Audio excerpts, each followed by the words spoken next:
Thank you, and thank you to everyone who's come along. I've got a lot of friends here as well as some faces I don't know well, so I really appreciate that so many people want to turn up and listen to me talk at you for 20 minutes. So I hope you enjoy it.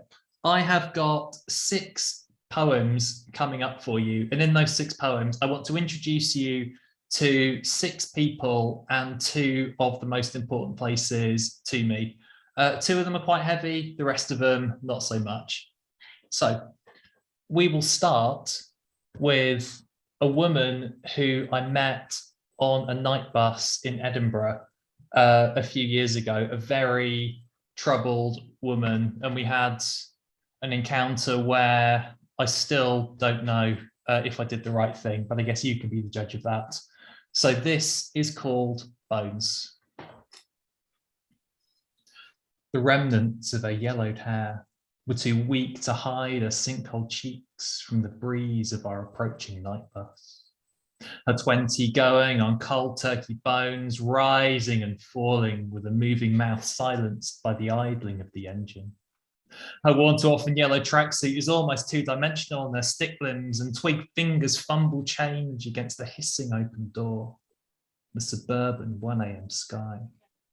Eyes falling pair by pair as they see her through the window, into phones with and without battery. Writing real and fake messages, don't talk to me. Possessions repositioned for maximum, don't sit here, please. A jagged urgency bouncing off the stop bells, ding at our shrinking comfort zones, hitting our bones in waves as she stumbles at the empty priority seating right in front of me. Her moving mouth silenced by the idling of conscience. Does anyone have change for the bus? I really need to get home. Held hushed by her helplessness and the fear on her breath, our hearts in sync with the engine vibration, our hands not prepared for this situation, please. And someone finally fumbles, and I do too.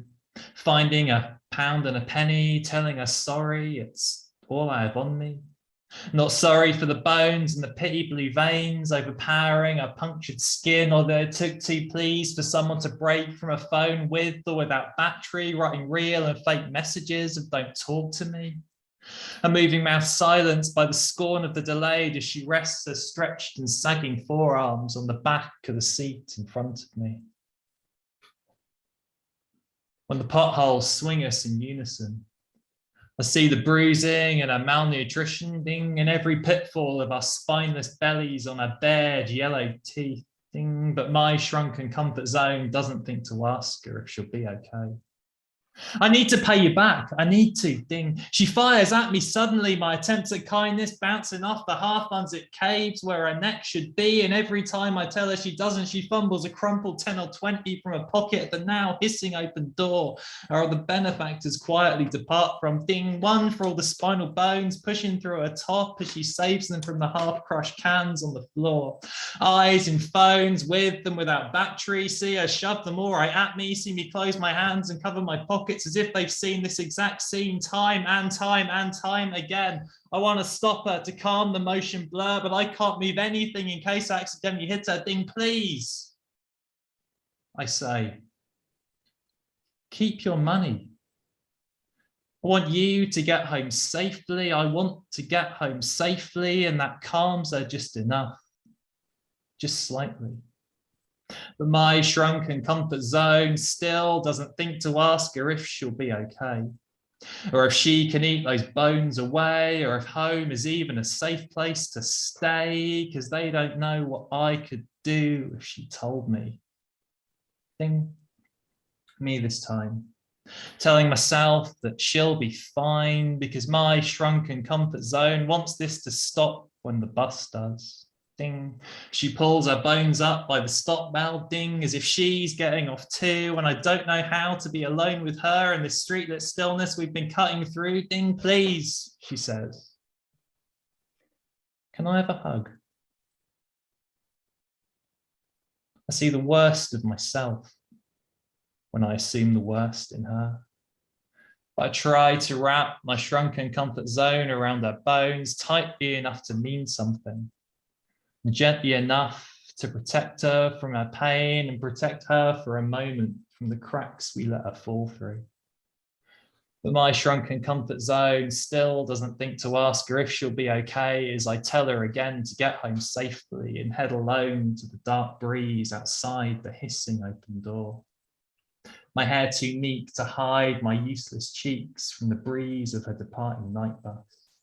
Her worn too often yellow tracksuit almost too late on her stick limbs, her 20 going on frail bones, falling and falling with a moving mouth silenced by downward pairs of eyes. And phones with and without battery, writing real and fake messages. Don't talk to me.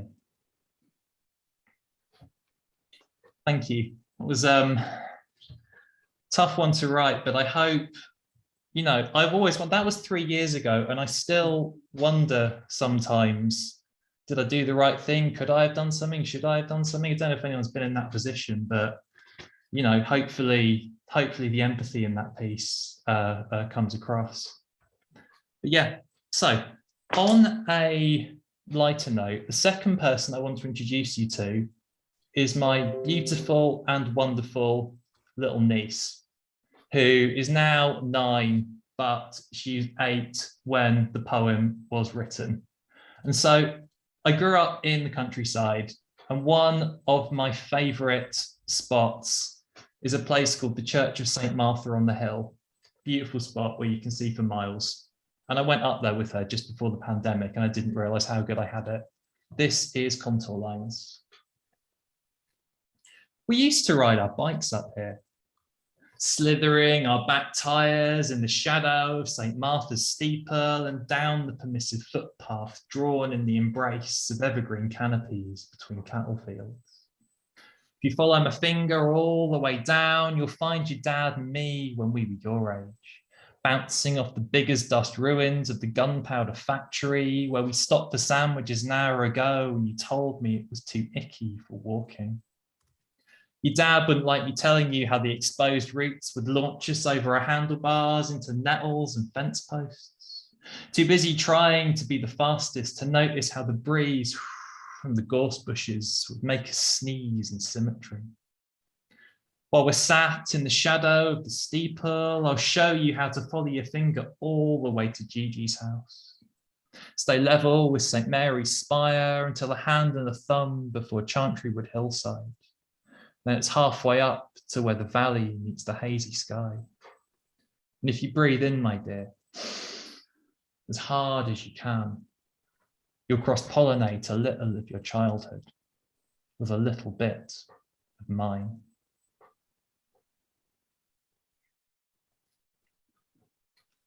So yeah, if you ever, thank you, if you ever randomly find yourself near a fairly nothing small town called Guildford, check it out, it's quite nice.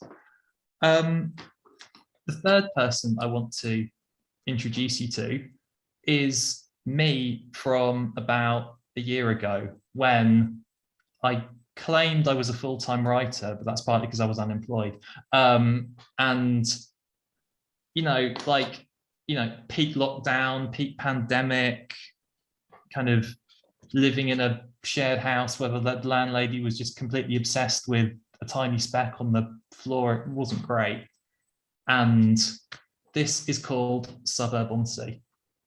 By the way, I live in a city where nearby is something called the Furthest from the Sea Festival, just a bit of context. If I squint through our bathroom window, just after sunrise on a foggy morning, the sky beyond the houses looks just enough like the sea to make you believe it is. The distant embrace between beach and wave is not a tourist hotspot. But if I channel our cabin fever, then the rain clouds look like calm waves and we can still get some candy floss or a donkey ride. It only becomes the main road to the retail park when we try to go there. The seagulls don't come this far up the hill, and the fish and chips could be better, but one day we'll live in a well-known blogger's top 10 list of undiscovered beachside suburbs, in a house beyond my eye line, so it can't all disappear.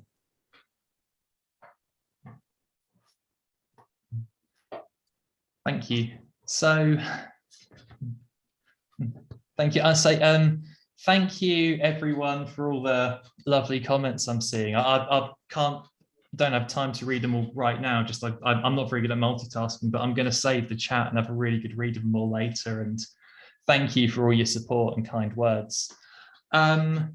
Speaking of that, this next one is the second heavy one. I should give a content warning here for anyone who's experiencing a grief at the moment. There's quite a lot of that in this one, just so you know. So I don't read this one very often. It should be a close friend's 40th birthday next week. But unfortunately, he was killed in a road accident in 2015. And you grieve, you get past things, but there are certain days, certain things that always hit you, particularly if something's quite sudden or a place. And I don't know if it's true in other countries, but in the UK, there's this tradition of memorial benches. So a bench will have a plaque with someone's name on it, and it's like a little reminder of them. I don't know if you do that in other countries. And there's a memorial bench for my friend in my hometown, and sometimes I like to just go and sit there. And this is called Slats. I knew you'd be here.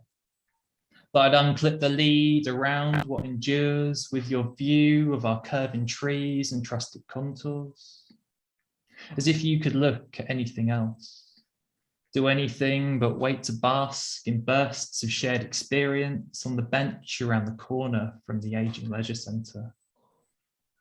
I've been waiting patiently outside your view while the woman who was sat with you messaged her meal away, with a half look of recognition that made me wonder if they knew you too. I hope it's nice to be in touch like this, on slats made of heights as tall as your upside down abyss, where our half-done days and half-made ways gnaw at what we'll never do, but right now I'm just hanging out with you. I've picked up the litter left all around you, and as best I could, I've cleaned the dirt that gets in between your from and your to, as if preening your plaque whenever I come here will somehow polish how much I miss you. I hear your voice messing gleefully with how we got through, and I see you worry when I want to give up on the future you should have had too. With grass so green and horizons so wide, we rest in a place where I learned to confide in the face you'd have made at becoming a bench when you hated so much to be sat on. I hanker for more than what we'll never do, but right now I'm just hanging out with you. These moments are constants I'm trying to show you, to slow down the entropy that one day won't know you, as the goalpost in front of our curving trees make it less like the view you saw every day as one by one we move further away. I don't mean for the splinters in my throat to define you. I'm just happy for a place where, at least for now, I can find you. As I tap you, tell you it's great to see you. And I'm sorry that our future plans turned out the way they did. And, so yeah, if anyone is going through a difficult time like that, know that it does get better, and what's very difficult becomes fonder as the years go on. So yeah, let grief out if you're experiencing it, because it's got to come out at some time. And yeah, so I have two more for you. This has flown by, but yeah, this is absolutely flown by. And so two more for you. The next person I want to introduce you to is my granddad. One of my granddads died when I was 2. I just never got a chance to really know him. So I put all my granddad love into my other one, who was around until I was nearly 30. And he used to love taking me for fish and chips, and he used to love telling stories. So this, I think some of you know already, this is fish, chips, bread and butter, and a cigarette. The bus went twice a week back then. A return ticket to Hollywood from a stop by the village well, long since succumbed to a housing development that seemed so modern at the time. The chippy often got him telling me stories from his youth, bold and retold memories, deep fried in my hungry naivety. Him and his friends, they'd wait for ages sometimes. They had to get to the bus stop early, stare down the road in the hope it hadn't passed already, and if they were lucky, they'd catch the coal merchant's bored horse skulking off alone again, or the rag and bone men looking for a bargain. A far cry from the far-flung cinematic worlds of sharp suits and femme fatales awaiting them after the town centre chippy. A fortnightly tale of its little speciality of fish, chips, bread and butter, and a cigarette. In my still warm fish, I'd taste his story, as if the crunch of teeth on batter could take him back to the bus with me, where the bright-eyed stars of an old man's tale made him 15 again. So all unveiled. Him, his friends, and I, we'd munch away on sustenance served in yesterday's smudged out headlines. He'd be as black and white and mid-Atlantic spoken as the movies he saw, and between the removable letters above the foyer door and the black dots flashing every 15 minutes to change the reel once more. I'd ask him all the questions I never thought to ask him at the time, with both our lives ahead of us, instead of only mine, over fish, chips, bread and butter, and a cigarette. His factory working, water fetching, vegetable picking ways, Sundays to Fridays, alternate Saturdays, left him just enough for the bus, food and matinees. But still less than the pocket money, not paying for my still warm fish, served in paper so plain it became the canvas for stories lost between then and those days, my still warm chips, the B feature, to a bit of time with the him I never knew. Because even with the world at our fingertips, you can't access a place where no history exists, and without those stories, I would never understand the younger days of the elderly man who bought me still warm fish and chips all those years ago, when he ate before movies with pre-war naivety, unaware that smoking causes cancer or that some would soon be conscripted forever. And fish, chips, bread and butter, and a cigarette. Thank you. So I'm not very good at plugging, but a lot of these are taken from this book. So if you want a copy, I'll put the links in the chat at the end. If you don't, no worries. I wish I had the confident plugging skills that some people just on this call have, but maybe one day. And so the final poem, just before I read it. So this is for the person that I hope to meet one day, but I've not met yet. But just say very quickly, there's a little story behind this poem. So a friend of mine, not sure there's a lot of people on the call, but there was a covers night at the New Eureka Poets Cafe, and a friend of mine wanted to read this poem. And it was like, fantastic, I'll come along and watch. And I thought I'd take a nap beforehand, because in the middle of the night for me. Of course, set my alarm for 1 p.m. instead of 1 a.m., didn't I? Ended up waking up about 4 in the morning after the thing had finished and just feeling really embarrassed about it. But you live and learn. I'm good at clumsy things like that. But yeah, we made up, so it's okay, but still, it's forever slightly attached to it. But yeah, I will finish on this one. I hope you've enjoyed my poems, and I really look forward to everyone else. And thank you for all the beautiful comments. So yeah, this is for the person I've not met yet. It's called If You Were, and it's not at all cheesy. I wanted to tell you, see, I thought you'd like to know, that if you were a Monday morning, you'd sing a storm so strong, I'd skive off work and watch bad movies with you all day long. That if you were a soft furnishing, well, you would be a blanket. For every time you smother me, I know I'll be all warm and comfy. Because if you were a pencil grading, you'd be about 4B.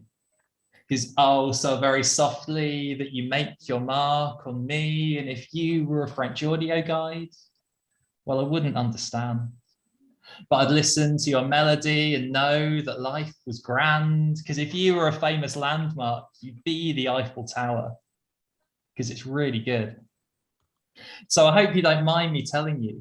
I just wanted you to know that if you were a beer, you'd be a limited edition multi-award winning Trappist beer, where they only brew a few each year. So every sip is super special. That if you were an electronic device, then you'd be a dictaphone, because I'd be one if I didn't, when I can't be by your side. And if you were a metal detector, well, you'd never need to start, because you've already found the keys to my... And if you were an invention, then you'd be the suitcase wheel, because you always lighten my mind, no matter how weighed down you feel. And if you were a non-fiction book from the 1980s, you'd be the Osborne Spotter's Guide to Dinosaurs, with internet links. For as long as you and I will live, I know you'll give me more and more. So please just let me tell you one more time. I just wanted you to know that if you were something that fell in the ocean, then your buoyancy force would be less than 9.8 newtons, because it's when I sink right into you that I find my equilibrium. And if you were an integral aspect of modern skyscraper design, then you would be the lift, because you do not need the stairs from all those strangers. And if you were a part of your sneeze, then you'd be that little nose twitch you do before I chew, because you would bring me to my knees if you lost the things that made you you. And if you were a condiment, you'd be a sugar sachet, because if I ate a lemon, you'd be there for my mouth. But most importantly of all, if you were a button on a telly remote, you'd be the big red one you see, because no matter where you're taken to, you always stand by me. Thank you, everyone. It's been a pleasure performing for you. I really hope you've enjoyed it. And yeah, it's been an absolute pleasure. I really look forward to everyone else. So I'll pop on my links in the chat. If you want to get in touch or anything, please do. I'd love to have a chat. So thank you, everyone.